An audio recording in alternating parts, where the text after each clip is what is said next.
madhara ya kiafya na kuelezea madhara ya kutunza uchungu. Naongea na mtu. Ya kwanza ni ya kiroho. Tumeona kwamba usiposamehe Mungu hakusamehi. Kwa ina block ile flow ya kiroho kuja kwako, ina block, inaweka ukuta. Lakini ya pili nimekuambia ni madhara ya kihisia, unaathirika emotionally. Unajikuta kwamba kizuri kinachofanywa juu yako wala hata uoni, kwa sababu ukishaathirika kihisia haujui utamu ni nini. Watafanya wakidhani wanakufanyia mazuri, lakini wewe utatafsiri kama ni ujinga tu wanakufanyia. Naongea na mtu. Hiyo ni matokeo ya uchungu unaopokaa moyoni. Ni hatari sana. Tuangalie madhara ya kiafya. Na kueleza hili ili ujue ya kwamba unapozuia kusamehe unatengeneza shida kubwa sana kwenye maisha yako. Lakini sio tu wewe unapata hasara, Mungu pia anapata hasara, kwa sababu hautaweza kuzaa matunda ambayo yeye anataka uzae. Naongea na mtu. Bwana Yesu asifiwe. Madhara ya kiafya. Madhara ya kiafya. Naongea na mtu mmoja hapa. Bwana Yesu asifiwe.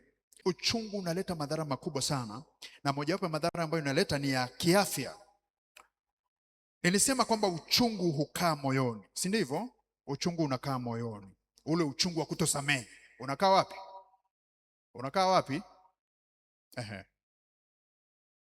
Unakaa moyoni. Na kama unakaa moyoni, ina maana kama uchungu unakaa moyoni, fikiri tu vizuri. Unajua hivi vitu ni vya kawaida kabisa. Kama uchungu unakaa moyoni, tafsiri yake ni kwamba ule uchungu unaweza kubadilisha namna moyo unavyofanya kazi. Maanake itabadilisha mfumo wa kawaida wa utendaji kazi wa nini? Wa moyo. Naongea na mtu.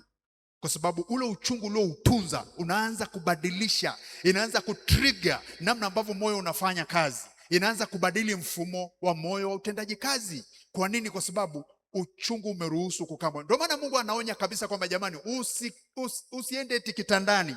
Anasema kwamba jua lisichwe. Mungu anajua nini kitatokea.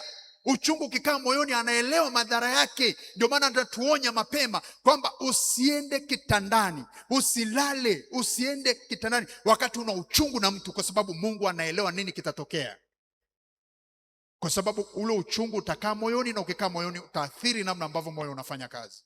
Naongea na mtu mmoja.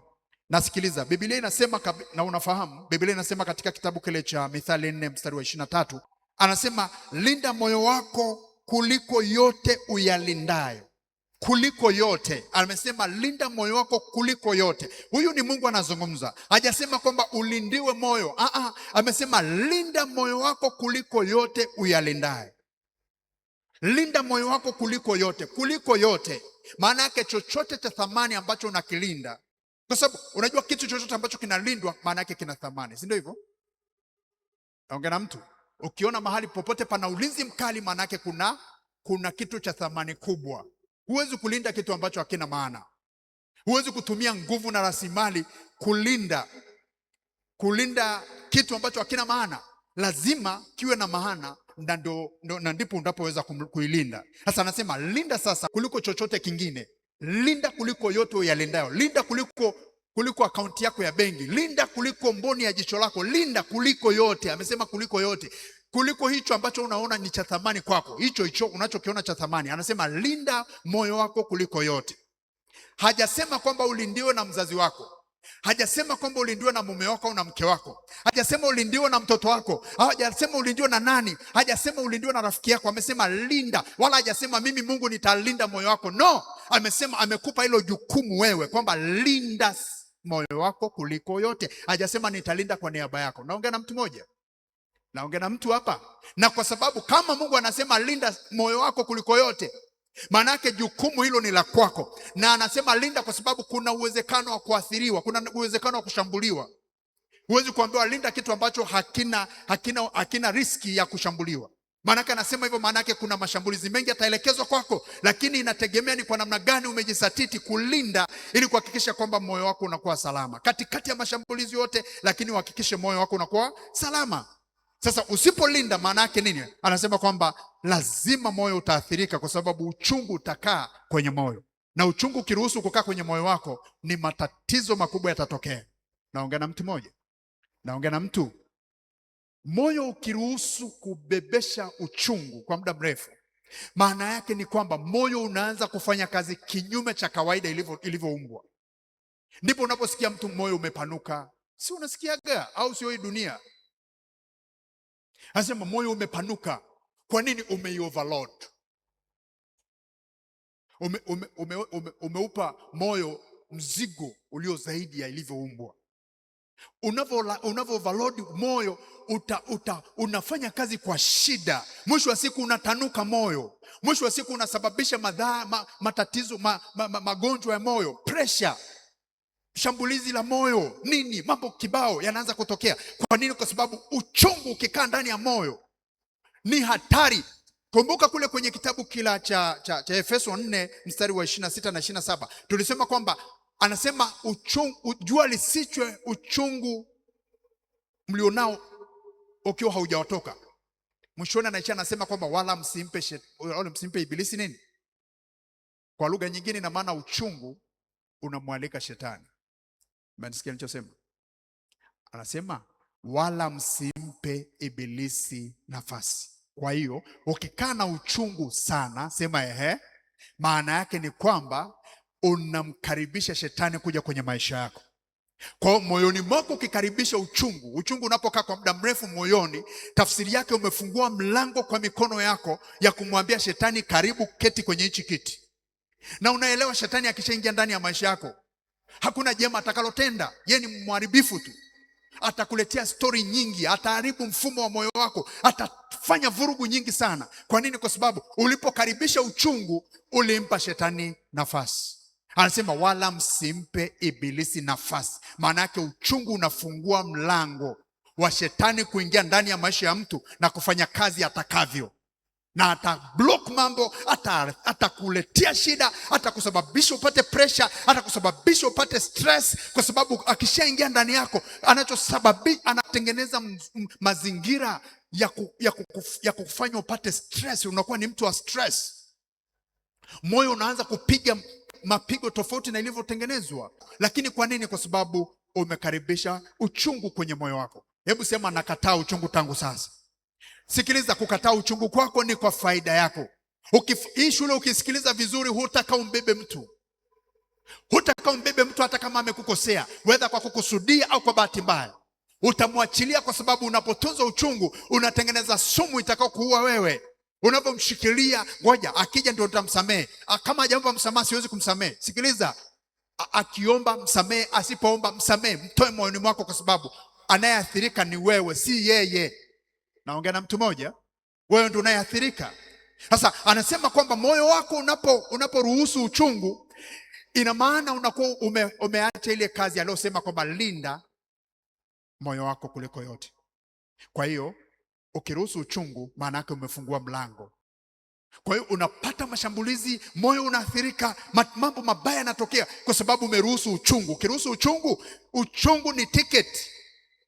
Ni ticket umempa shetani ya kuingia ndani ya maisha yako. Atafanya atakavyo. Naongea na mtu mmoja.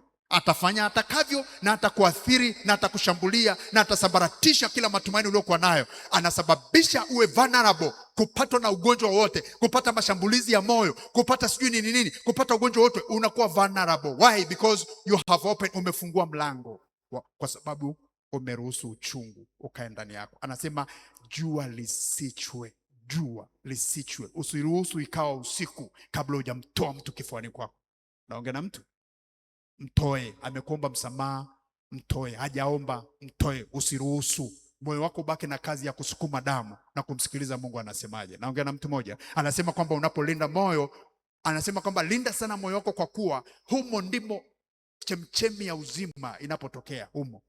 Kumbe tukiruhusu mashambulizi, maana yake ile chemichemi ni kama vile tumeichafua. Kwa badala ya uzima itatoka mauti.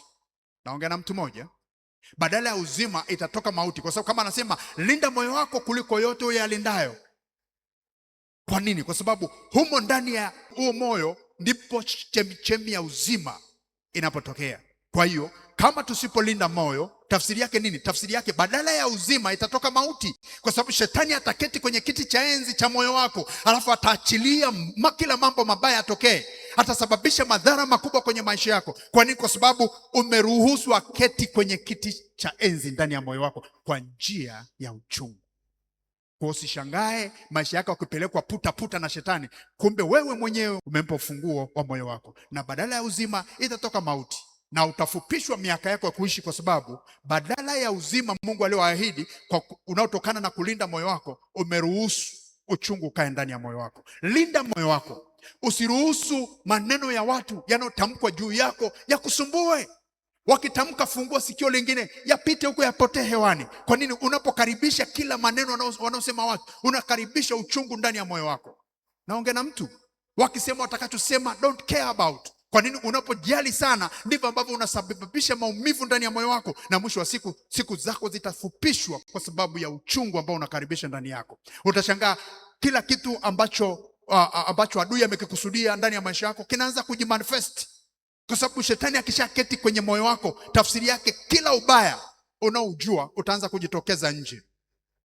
Kwa nini? Atakuwa ndio injinia wa moyo wako, kwa atazalisha kila kitu ambacho yanakitaka. Naongea na mtu mmoja. Bwana Yesu asifiwe sana. Bwana Yesu asifiwe kanisa. Ni hatari sana, kwa sababu usipokuwa makini sana, hii kazi Mungu hajakaimisha. Yaani usikaimishe moyo wako kwa mtu. Yaani furaha yako isibebwe na mtu. Umenisikia nilichosema? Furaha yako ili ufurahi, isitegemee mtu fulani. Naongea na mtu.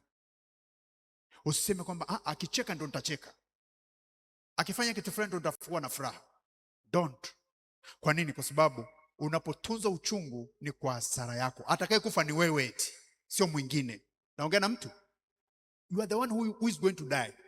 Si mtu mwingine. Hafi mtu kwa niaba ya mwingine. Unakufa wewe, na unakufa kabisa, kwa sababu tu umeruhusu uchungu. Naongea na mtu. Kwa linda moyo wako kwa gharama zote. Kwa gharama zote linda moyo wako. Yaani wewe ndio mlinzi. Hajasema Mungu atalinda, amesema linda wewe. Naongea na mtu mmoja. Bwana Yesu asifiwe sana. Bwana Yesu asifiwe. Kitabu kile cha Mithali 15 mstari wa 13. Mithali 15 mstari wa 13.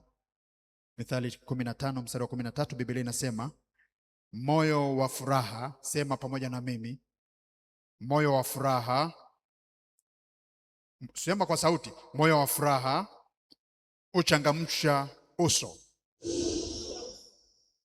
Moyo wa furaha huchangamsha uso. Moyo wa furaha huchangamsha uso. Ukitaka kujua kwamba mtu ana furaha, wala utumii nguvu kubwa. Uso unazungumzaga mambo mengi sana. Naongea na mtu. Uso utasema una furaha bila hata kutangaza. Nasikia mwinjilisti. Uso unasema hapa. Kama una nuru tutaona, na tunachokiona hapa kina tafsiri moyoni. Naongea na mtu.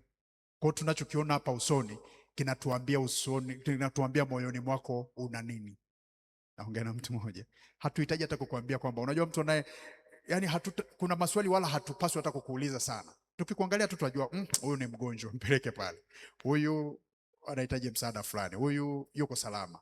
Kwa nini? Kwa sababu uso unazungumza sana. Anasema moyo wenye furaha huchangamsha nini?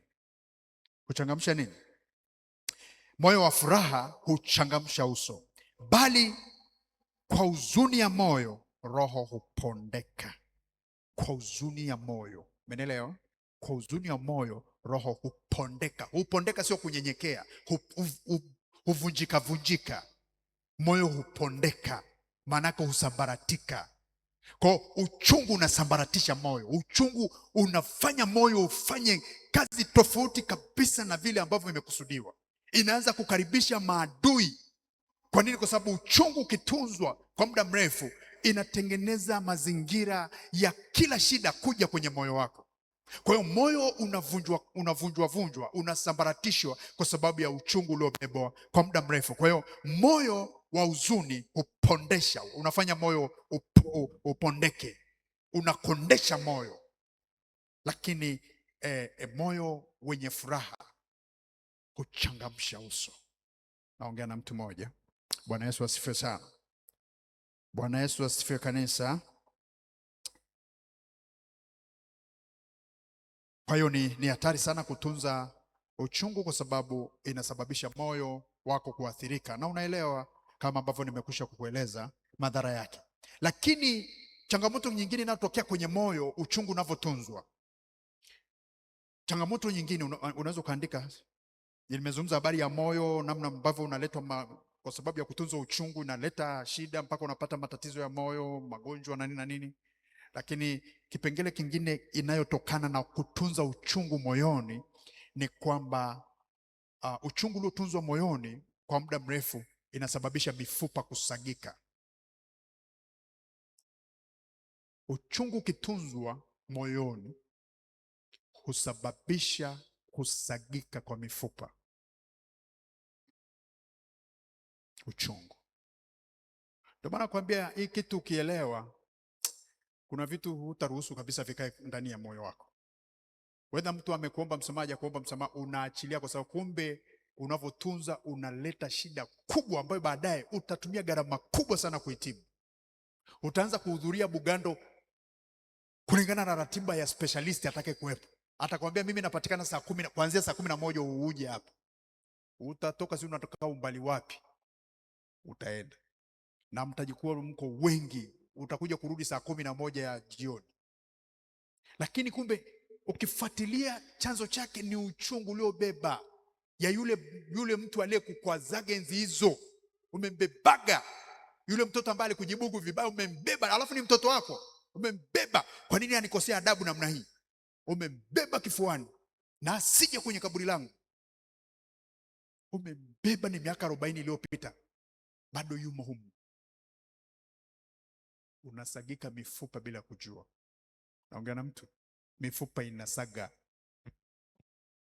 Bwana Yesu asifiwe sana. Kwa sababu ya nini? Kwa sababu ya uchungu. Sasa ngoja nikueleze mambo kadhaa ili uelewe vizuri. Kwenye mifupa, ngoja nikusomee hapa kwanza alafu tutaendelea. Kitabu kile cha Mithali 17 tunazungumza habari ya uchungu unavyoweza kusaga, unavyoweza kuathiri mifupa. Uchungu unavyoathiri mifupa. Mithali 17 mstari wa 22, Biblia inasema, Mithali 17 mstari wa 22, Biblia inasema, moyo uliochangamka ni dawa nzuri. Moyo uliochangamka ni kitu gani? Ni dawa nzuri. Anasema moyo uliochangamka ni dawa nzuri. Moyo uliochangamka ni dawa nzuri. Bwana Yesu asifiwe sana. Hajasema tu ni dawa, ni dawa nzuri.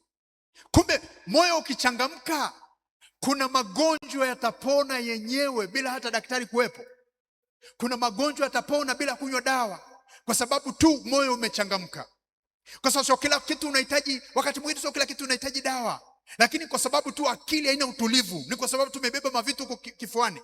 Lakini moyo wako karuhusu kuwa na furaha. Unashangaa kuna magonjwa, unalala usiku, unaamka kesho ugonjwa haupo. Kwa nini? Kwa sababu moyoni mwako umeruhusu kuwe kao la furaha. Umeruhusu moyo wako kuwa kao la furaha. Unaporuhusu moyo wako kuwa makao ya furaha, maana yake ugonjwa unafukuziwa mbali. Hutajua saa ngapi ugonjwa umeondoka. Unashangaa tu, nililala nikuwa mgonjwa lakini nimeamka niko salama. Naongea na mtu mmoja. Kwa nini? Kwa sababu ya furaha ya moyo. Hebu sema furaha ya moyo. Anasema moyo uliochangamka ni dawa nzuri. Aseme tu dawa, ni dawa nzuri. Kwa hiyo kama ni dawa nzuri, dawa huwa kazi yake si ni kutibu? Hivi sinaongea na mtu? Kama dawa ni kutibu, kazi yake, kumbe kuna dawa ambayo ni furaha tu. Yaani ile furaha yako tu ndio unakunywa dawa, ndio unakunywa, kama leo unakunywa dozi. Unacheka, unafurahi. No. Yaani kufurahi maana yake ni kwamba ni pale unapomruhusu Mungu awe ndio in charge. Awe ndio yuko ameketi kwenye kiti cha enzi. Naongea na mtu mmoja. baada ya kuwatoa na damu, kuwatoa waliokukwaza, kufukuza kila raia aliyoko ndani ya moyo wako, ukamruhusu Yesu Kristo aketi kwenye kiti chako cha moyo. Ukimruhusu namna hiyo, ndipo ambapo vinavyotokea kwenye maisha yako unakuwa hauvishangai. Unamshukuru Mungu kwa ulicho nacho, unamshukuru Mungu kwa ulivyo, unashukuru Mungu kwa kila kitu. Unajisikia kumshukuru Mungu, hausikii kulaumu, hausikii kulalamikia watu, hausikii kuwaona watu wengine sio wanakufanyia. Wamekufanyia vibaya, wamekufanyia vizuri, unamshukuru Mungu. Unamshukuru Mungu, na kwa sababu hiyo unaruhusu furaha ikae ndani ya moyo wako. Unalala, unapata usingizi kama mtoto mchanga. Kwa nini? Kwa sababu umefukuza wageni kutoka kwenye moyo wako. Naongea na mtu mmoja. Unafukuza wageni, waondoe, waambie hakuna rumu hapa. Fukuza kabisa wageni hawa waondoke. Fagia chumba chako, ikae tu hapo, inamsubiri Yesu peke yake. Yesu ndiye anatakiwa keti kwenye hicho kiti basi. Ukishakuwa namna hiyo, utakuwa na furaha, sio kwa sababu una chakula kingi, kwa sababu unaye Yesu. Sio kwa sababu una pesa nyingi benki, lakini kwa sababu unaye Yesu. Sio kwa sababu kila kitu chako kiko vizuri, lakini kwa sababu Yesu yuko in charge. Na kwa sababu Yesu yuko in charge, hata kama leo sina, na uhakika kuna siku Mungu atanipa. Kwa hiyo inakupa furaha kwamba ninaishi kwa matumaini. Ninajua inawezekana leo hii mambo yangu hayako vizuri, inawezekana mambo yako kushoto kulia, lakini najua ya kwamba siku ipo Mungu atanitendea muujiza. Sijui ni lini na sio kazi yangu kujua. Ninachojua ni kwamba maadamu Mungu yuko in charge, Mungu ameketi kwenye kiti cha enzi, ninajua ya kwamba kuna siku nitafika ninakotaka kufika. Inawezekana umejitahidi, ukapambana, ukatumia akili zote. Sikiliza, ifike mahali umwambie Yesu, nilikofika ni wewe, sasa uchukue nafasi yako. Sikiliza, ukifika hiyo point utaruhusu Yesu kutawala moyoni mwako. Hutakuwa na stress. Naongea na mtu. Unakula ugali wako wa dagaa, unalala kwa amani. Hautateseka kwa sababu wengine wanakula nyama. Utateseka kwa sababu wengine wana magari na majumba. Utajua kwamba muda utakuja na mimi nitamiliki hivi. The time will come. Naongea na mtu. Hilo litakupa kuwa na amani. Litakupa kwamba usiteseke kwa sababu ya wengine. Haleluya. Haleluya. Bwana Yesu asifiwe. Anasema moyo ulio na furaha ni dawa nzuri. Unasikia? Ni dawa, ni nzuri. Kwa hiyo unataka magonjwa yakimbie yenyewe, hakikisha unakuwa na furaha. Ndio maana sasa Biblia inasema kwamba furahini katika Bwana. Tena anasema, anasisitiza sana swala la furaha. Kwa nini? Anajua maana yake ni nini. Anajua moyo ukishafurahi ni dawa. Unapona bila daktari, unapona bila dawa. Anasema furahini, tena anasema furahini. Tena anasema furaha ya Bwana ni nguvu zangu. Si ndivyo Biblia inavyosema? Furaha ya Bwana ni nguvu. Furaha ya Bwana. Hebu sema furaha. Furaha ni dawa. Furaha. Moyoni mwako ukifurahi, mwinjilisti, unaishi miaka mingi. Utaepuka magonjwa yasiyo na lazima. Naongea na mtu mmoja. Utaepuka magonjwa ambayo hayana sababu. Kwa nini? Kwa sababu ya furaha ulionayo. Hautateseka juu ya vitu vya watu. Utakuwa unamwambia Mungu, mimi najua Mungu haujanisahau. Najua uliniumba eti wewe. Najua kabisa kwenye ratiba yako siku yangu inakuja. Kwa sitateseka ninakiona wengine wanafanikiwa, na waombea Mungu awainue zaidi, kwa sababu najua na mimi kuna siku yangu inakuja. Haleluya. Bwana Yesu asifiwe. Ukiona wengine wanapendeza, wengine wanavaa vizuri, wengine wanaendesha magari, wengine wanajenga majumba, wabariki. Yani furahi pamoja na wale wanaofurahi. Wafurahie, usihuzunike, moyo usijikunje kwa sababu fulani ameongeza gari ya pili na mimi sina baiskeli. Isikusumbue, endelea kuwabariki, kwa sababu katika kuwabariki, katika kuwatakia mema, ndipo furaha ya Bwana itakapoendelea kuchipua ndani ya moyo wako, na ndipo ambapo utasababisha kutibu maradhi mengi. Na sio hivyo tu, lakini utafungua mlango wa Mungu kuingia, kwa sababu furaha ya Bwana ni nguvu zetu. Haleluya. Furaha ya Bwana ni nguvu zetu. Naongea na mtu. Hebu sema furaha. Hebu sema furaha. Moyo wenye furaha ni dawa nzuri. Ni dawa nzuri. Ni dawa. Kwa maana tafsiri yake ni kwamba kama hiyo dawa ikikosekana, maana yake ni kinyume chake.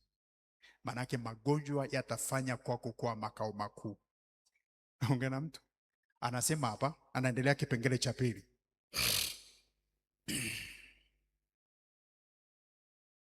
Bwana asifiwe.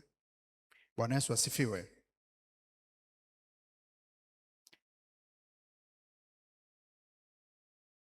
Anasema bali roho iliyopondeka hukausha mifupa. Roho iliyopondeka ufanyaje? Hukausha mifupa. Roho iliyopondeka maanake moyo uliovunjwa vunjwa kwa sababu ya uchungu. Hukausha mifupa, hukausha mifupa. Mfupa unakauka kwa sababu ya kukosa furaha. Huzuni, uchungu unakausha mifupa. Na mifupa ikikauka ina madhara makubwa sana. Ndio unasikia mtu mifupa imesagika. Kumbe vyanzo vingi sana vya kwa nini watu wengi unajua, na mara nyingi sana unakuta watu wazima sana mifupa imesagika, sio kwa sababu ya umri wao. Ni kwa sababu kuna uchungu ametunza kwa miaka mingi sana. Naongea na mtu unakuta umetunza uchungu toka usichanani. Sasa una miaka 60. Umembebaga mtu aliyekukosea enzi hizo mkiwa shule ya msingi. Naongea na mtu alikukosea enzi hizo, umembebaga tu. Usimsamehi. Yaani unahisi kama ukimsamehe si unapata faida. Yaani unasikia puchilist. Kumbe unakausha mfupa. Mifupa yako inakauka. Na ikishia kauka mifupa lazima ianze kusagika. Na nikueleze siri nyingine. Kwenye mifupa, sema kwenye mifupa ndipo kuliko na kitu kinaitwa bone marrow. Kwa Kiswahili uroto. Si unafahamu uroto? Ukipasua mfupa unakutana na uroto. Ndani ya uroto ndiko kunakotengenezwa kitu kinaitwa chembe chembe hai za damu. Cell au blood cells. Zinatengenezwa kwenye uroto. Naongea na mtu mmoja. Nikupeleke darasani kidogo. Uroto ndio unatengeneza cell. Sasa fikiria mfupa umekauka. Kama mfupa ukikauka, maana yake na uroto unafanyaje? Jamani, sinaongea na watu hapa. Kama mfupa ukikauka na uroto unafanyaje? Unakauka. Na kama uroto ukikauka, tafsiri yake ni kwamba zile seli ambazo zilikuwa zinatengenezwa kwenye uroto haziwezi tena kuzalishwa au zinazalishwa kwa uchache. Seli za damu ziko aina 3. Mwalimu wangu wa biology alinifundisha. Seli za damu ziko aina 3. Kuna zinaitwa chembe chembe hai nyeupe, white blood cells. Kazi yake ni ulinzi wa mwili, kinga mwili.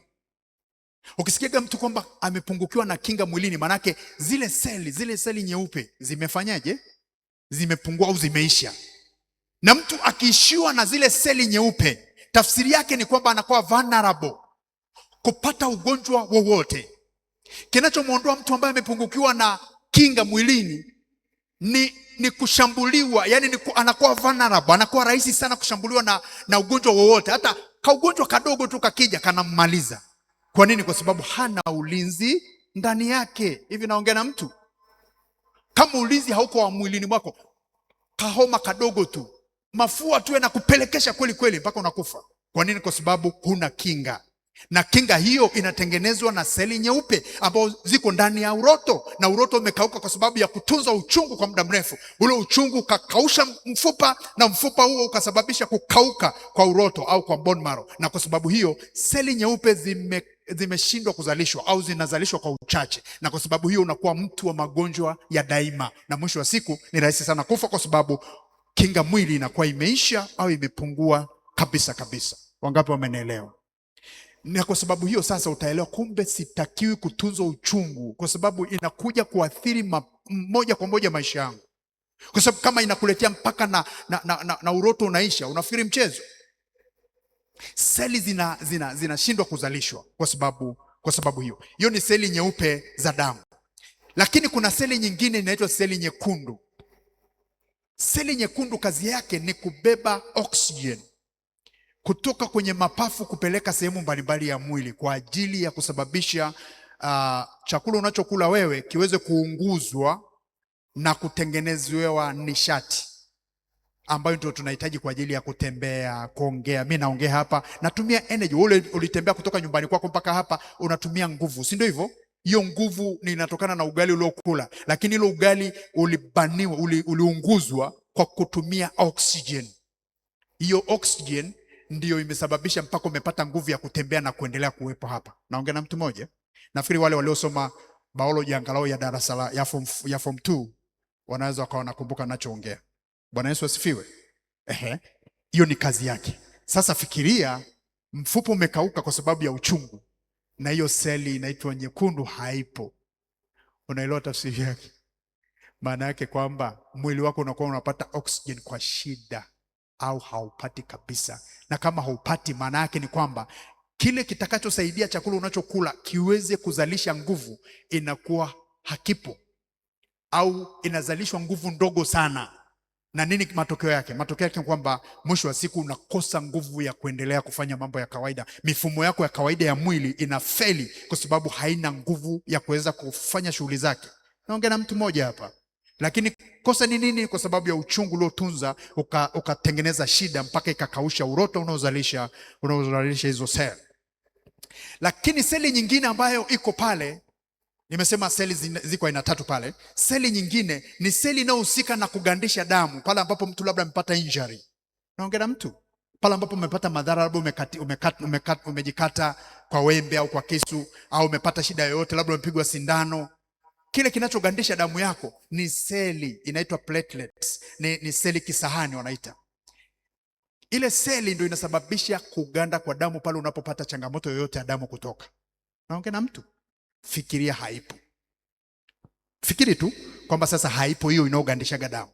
Manake ukipata injury yoyote, manake una bleed non-stop. Damu haikatiki. Si ndio tafsiri yake? Damu haikatiki. Kama damu haikatiki, mwisho wa siku ni nini? Si unakufa. Hivi naongea na mtu? Naongea na mtu hapa? Bwana Yesu asifiwe. Kwa hiyo kule kutunza uchungu kwenye moyo wako kunaleta madhara makubwa sana, kwa sababu mfupa unapokauka inakausha na uroto. Ikikausha uroto inaathiri na uzalishaji wa zile seli muhimu ambazo unahitaji. Naongea na mtu mmoja? Bwana Yesu asifiwe sana. Bwana Yesu asifiwe. Nimeona watu wengi sana wana matatizo ya mifupa, lakini kila mmoja ambaye nimepata nafasi ya kuzungumza naye utagundua ana uchungu. Kuna mtu alimuumiza kwa muda mrefu na ameshindwa kumfanyaje? Kumsamehe. Wakati mwingine unaongea naye kumuelezea umuhimu wa kumsamehe mtu, lakini anakuambia Mungu anisaidie, maana mimi binafsi siwezi. Yaani ameshafika hiyo pointi kwamba siwezi kumsamehe, kwa sababu anajaribu kulinganisha hilo kosa. Yaani anajaribu kukulinganisha vile alivyokosewa. Anaona kama haiwezekani kumsamehe mtu. Lakini kule kutokumsamehe umemsababisha sasa hivi ni raia wa Bugando, ni raia wa Moi. Yaani ni mtu wa kuhudhuria kila siku hospitalini kwa sababu ya uchungu wa kutosamehe. Naongea na mtu mmoja? Samehe watu kwa sababu ni kwa faida yako. Hutajua leo, lakini madhara yatakapoanza kutokea ndipo utaelewa. Na wakati huo huyu aliyekusababishia hayo yuko comfortable tu, anaendelea na maisha yake. Naongea na mtu mmoja? Lakini wewe uishi kila siku usiku ni kumeza madawa. Kwa nini? Kwa sababu kuna uchungu umeutunza kwa muda mrefu. Sasa umekuwa wewe na madawa na wewe. Ni vizuri kusamehe watu ili upate nafasi ya kuendelea kuishi. Naongea na mtu mmoja? Bwana Yesu asifiwe sana. Wangapi wananielewa mpaka hapo? Bwana Yesu asifiwe sana. Bwana Yesu asifiwe kanisa. Na nilitaka niongeze pointi nyingine, lakini ninaona kama muda umeenda. Sijajua utaratibu wenu. Lakini ishu kubwa ninayotaka kujumlisha ni kwamba kutunza uchungu, naona kadiri ulivyonisikiliza umegundua kwamba anayeathirika zaidi ni huyu mtu ambaye ameshindwa kusamehe. Si ndio hivyo? Maana yake huyu anayetunza uchungu ndio mwathirika mkubwa. Kwa hiyo unapotunza, kwa kweli haumkomoi yule ambaye amekukosea. Hatumuoni hapa, hata Biblia haimtaji. Lakini wewe mkosewaji, Biblia inakuambia kwamba msamehe ili na Mungu akufanyaje? Akusamehe. Lakini pia unaona kwamba madhara ni makubwa kwako wewe unayekosewa, ambaye umeshindwa kusamehe. Kwa hiyo unavyosamehe kwa kweli ni zawadi unayojipa mwenyewe. Naongea na mtu mmoja? Tofauti na hapo, utaathirika na utakufa mapema, sio kwa sababu Mungu ametaka ufe, lakini kwa sababu umetunza uchungu ambao umezalisha matatizo makubwa, na mwisho wa siku ikahitimisha maisha yako na ukaondoka mapema kabla ya wakati. Haujamzalia Mungu matunda, umeondoka kwa uchungu kwa sababu ya kutunza mambo. Samehe watu, ni kwa faida yako. Samehe watu, samehe watu. Achilia watu waliokukosea, achilia kabisa kabisa. Na wewe pia kama umemkosea mtu, msamehe. Kuna watu pia ni mabingwa wa kutosamehe wanapoombwa msamaha. Nimeongea na mtu, unashangaa umemkosea ukamwomba msamaha, hataki. Yaani kuna watu hawataki suluhu kwenye maisha. Wako watu namna hiyo, wako watu namna hiyo. Ukiombwa msamaha, samehe. Na wewe ukikosea, samehe, omba msamaha. Ukimkosea mtu, kamwombe msamaha. Naongea na mtu mmoja, usiwe mgumu kuomba msamaha pale unapomkosea mtu. Kamwombe msamaha, nisamehe. Unajua kwa nini ni vibaya kutosamehe? Mtu ambaye hujamsamehe, nafsi yako inaambatana naye daima. Ukienda usingizini uko naye, ukienda popote uko naye, ukisafiri uko naye. Na ndio maana ukisikia habari yoyote juu yake, unasikia pia. Ukimwona mbele ya uso wako, unasikia huyu naye. Yaani ukisikia gari imepata ajali, unatamani iwe ni yeye, ni amekufa. Nimeongea na mtu. Unajua watu wanachukiana kiasi. Yaani natamani yule jamaa afe. Yaani unamwombea, na watu wengine wanatoa na sadaka ya kutamani watu wafe kwa sababu tu wamewakosea. Sikiliza, mtu amekukosea, let him, let her go. Mwachilie kabisa, muondoe kwenye moyo wako. Acha kumshikilia mtu na kumtakia afe. Hujamuumba wewe. Inawezekana hakufai wewe, lakini haimaanishi kwamba hawafai watu wengine. Naongea na mtu mmoja, yule unamuona wewe kwamba hakufai, kwa Mungu yeye anakusudi naye. Muombe tu, muombe tu. Achana naye, acha kuambatana naye kwa kumshikilia. Ukimsamehe unajiachanisha, unaikomboa nafsi yako kutoka kwake. Unakata ule muunganiko uliokuwa unaambatana naye. Utakuwa unamuona unajisikia vizuri tu. Hata kwa nini umemsamehe, hayuko moyoni. Ukiona unasema umemsamehe mtu lakini bado ukimwona unapata shida, hujamsamehe. Nimeongea na mtu, haujamsamehe. Ukimsamehe mtu hata ungemwona uko comfortable, kwa sababu ghafla anakuwa mtu wa kawaida kwako. Umemchomoa moyoni. Lakini kama hujamsamehe bado, ndio maana ukimwona unateseka bado. Ndio maana unamtakia mabaya, ndio maana unamwombea maombi mabaya, apigwe, afe, sijui nini. Unafunga na maombi ya kufunga kabisa. Unasema kata shingo, vunja kiuno. Achana na hayo mambo. Unapokata shingo naongea na mtu mmoja. Siku na walokole wanaombeaga watu kata shingo, yale maombi ya usiku. Wanasema maombi ya usiku ni mazuri sana. Sasa ni muda wa kukata watu kukata watu mapanga. Muombe mtu. Hukumu ni ya Mungu. Naongea na mtu. Hukumu ni ya nani? Ni ya Mungu. Muombe mtu. Amekukosea wewe, haimuondoi kwa yeye sio mwanadamu. Is a human being. Aliumbwa na Mungu. Anakusudi naye. Kwa hiyo usitake afe. Kwani akifa unapata shilingi ngapi? Si afadhali aendelee kuishi, awafaidie wale watu wengine? Naongea na mtu. Kwa muombe mtu, hata yule aliyekuudhi sana, muombe aendelee kuishi. Akiendelea kuishi sio vibaya. Kesho na kesho kutwa atakuona na una nawiri, una afya njema, unastawi, atashuhudia. Lakini akifa atashuhudiaje hata Mungu akikubariki? Muombe aendelee kuishi, aendelee kuwepo. Watakie mema watu. Unapowatakia mema ndipo mema yatakuja kwako. Ukiwatakia mabaya, mabaya yatakuja. Naongea na mtu mmoja. Kuna sheria inaitwa sheria za kiroho. Kuna sheria moja inaitwa sheria ya roho wa uzima. Kuna sheria nyingine inaitwa sheria ya dhambi na mauti. Sheria zote hizi zinakuwa activated. Matendo au maneno unayotamka yanaamsha sheria moja ifanye kazi na kuswitch off sheria nyingine. Kuna ukimtakia mtu laana, ukimtakia mtu mabaya, unaamsha sheria ya dhambi na mauti kufanya kazi, na inaanza kukushughulikia wewe. Kwa hiyo unaamsha ulimwengu wa roho uachilie mabaya juu yako kwa sababu ya kuwatakia watu mabaya. Lakini ukiwatakia mema, unaamsha sheria ya roho wa uzima ifanye kazi upande wako, na roho wa uzima ataanza kuachilia mema kuja kwako kwa kule kuwatakia watu mema. Watakie mema hata kama wamekuudhi. Watakie mema, waombee mema, watakie mema, waone, watamani waone wakiishi. Kwa nini? Kwa sababu haijalishi kwamba kwangu amenikosea, lakini haimuondoi kwamba yeye sio mwanadamu. bado ni mwanadamu, bado ana thamani, bado ni mtu ambaye Mungu anampenda. Ndio maana Mungu hajamuua, si yuko hai mpaka leo. Mtakie mema, mtakie heri. Unapomtakia mema, ndio unaamsha ulimwengu wa roho ufanye kazi upande wako, na mema yataanza kutiririka kuja kwako kwa sababu ya kuwatakia watu mema. Bariki watu nanyi mtabarikiwa, msilaani msije mkalaaniwa. Si ndivyo Biblia yako inavyosema? Ukilaani unalaanika na ukibariki unabarikiwa. Wabariki watu, watakie mema, watakie mema, waombee mema, watakie heri, kwa sababu katika kuwatakia heri, katika kuwatakia mema, ndipo mema yatakuja kwako. Na unapowatakia mabaya, ndipo mabaya yatakuja kwako. Kwa nini? Kwa sababu sheria ya dhambi na mauti itafanya kazi upande wako kwa sababu ya kuwatakia watu mabaya. Naongea na mtu mmoja. Unaweza ukasimama, tumshukuru Mungu sasa. Na tunataka kwa maombi haya na kwa somo hili ambalo umejifunza, yule mtu uliyemshikilia umteme, kwa sababu umegundua kwamba madhara ni makubwa unapowabeba watu kifuani. Madhara ni makubwa sana. Sihitaji kurudia hilo somo. Nafikiri umeelewa vizuri tu.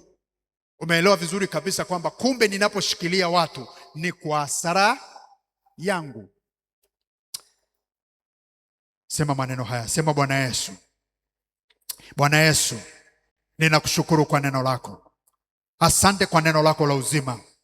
Leo nimejua ya kwamba nisiposamehe watu walionikosea, nawe hutanisamehe makosa yangu. Nimewabeba watu kwa miaka mingi. Nimebeba watu kwa miaka mingi. Nimebeba maneno ya watu kwa miaka mingi. Na yamenivunja moyo. Yamenivuruga maisha. Yamenitengenezea magonjwa. Yameniathiri kihisia. Yamenisababisha niishi kwa stress. Yamenisababisha akili yangu isiwe timamu kwa sababu ya kutunza mabaya. Mungu, ninaomba unisaidie. Uchungu huu nilioubeba unitoke moyoni, ili nipate kuwa na afya nzuri, ili nipate kuwa na akili timamu, kwa jina la Yesu. Kila aina ya uchungu initoke. Uchungu unitoke, uondoke ndani ya moyo wangu. Moyo wangu baki kufanya kazi iliyokusudiwa na Bwana, katika jina la Yesu.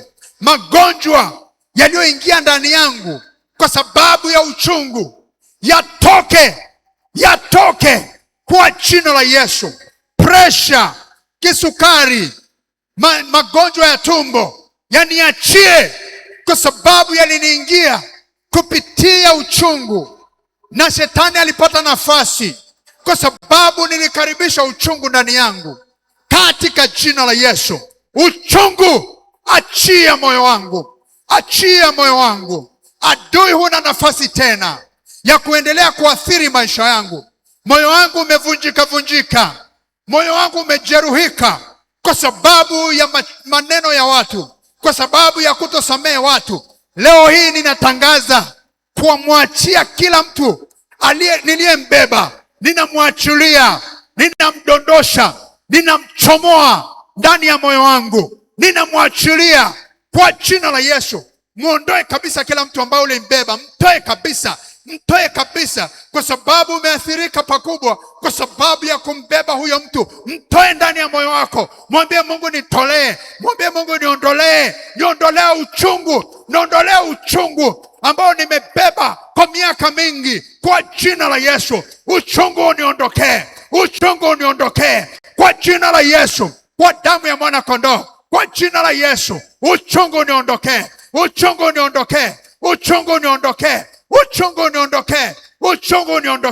kwa jina la Yesu, kwa damu ya mwana kondoo, kwa jina la Yesu, kwa damu ya mwana kondoo. Ninang'oa kila uchungu, kila shina la uchungu ninaling'oa ndani yangu,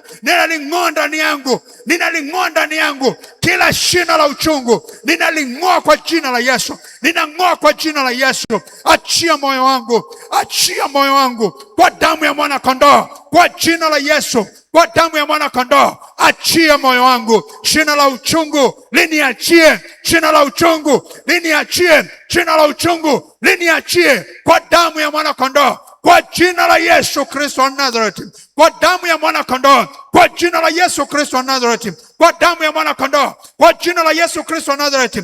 Kila uchungu ukaachiliwe, kila uchungu ukaniachie, kila uchungu ukaniachie kwa damu ya Yesu, kwa damu ya Yesu. Ninaachia kila mtu niliyembeba, ninamng'oa ndani yangu, ninamng'oa ndani yangu. Kuanzia sasa moyo wangu ukafanye kazi ya kusukuma damu, ukafanye kazi kwa damu ya Yesu, kwa jina la Yesu. Sitalia tena kwa ajili ya watu, sitabeba watu tena kifuani mwangu, kwa damu ya Yesu. Kuanzia sasa moyo wangu utafanya kazi kama Mungu alivyokusudia, kwa jina la Yesu, kwa damu ya mwana kondoo, kwa jina la Yesu Kristo wa Nazareti, kwa damu ya mwana kondoo, kwa jina la Yesu. Bwana Yesu, ninakushukuru kwa sababu ya wema na fadhili zako. Pokea sifa na heshima, Bwana, kwa sababu wewe ni Mungu wetu na tuna Mungu mwingine zaidi yako. Liabudiwe, litukuzwe jina lako, katika jina la Yesu Kristo wa Nazareti. Asante Bwana Yesu, pokea sifa na heshima, Bwana, katika jina la Yesu Kristo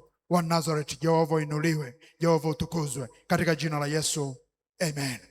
Bwana Yesu, asante kwa ajili ya neno lako. Asante kwa kile ambacho Mungu umepanda ndani ya mioyo ya watu wako. Bwana, ninakusihi Mungu, neno hili likaanguke kwenye udongo mzuri na ukazae matunda, Bwana, ambao Mungu yatawafaa watu wako. Asante kwa ajili ya kila nafsi iliyosikiliza neno hili. Ninaomba Mungu, neno hili likawafae na likapate kuwasaidia. Wape Mungu wa rehema mwanzo mpya. Wape Mungu kuwa na maisha mengine. Wape Mungu wa rehema, Bwana Yesu, mfalme wa tumaini. Wape maisha mengine. Wape Mungu wa rehema mwanzo mpya wa maisha yao. Wape kuanza upya. Wape kufungua ukurasa mpya. Na kuanzia sasa, Bwana, asiwepo ndani yao yeyote atakayetunza uchungu ambao mwisho wa siku unaathiri na kwa shorten na kufupisha maisha yao. Mungu wasaidie, wavushe mahali walipokwama kwa ajili ya kuendelea kukuzalia matunda. Katika jina la Yesu nimeomba. Amen. Amen. Mungu akubariki sana. Asante. Karibu mchungaji.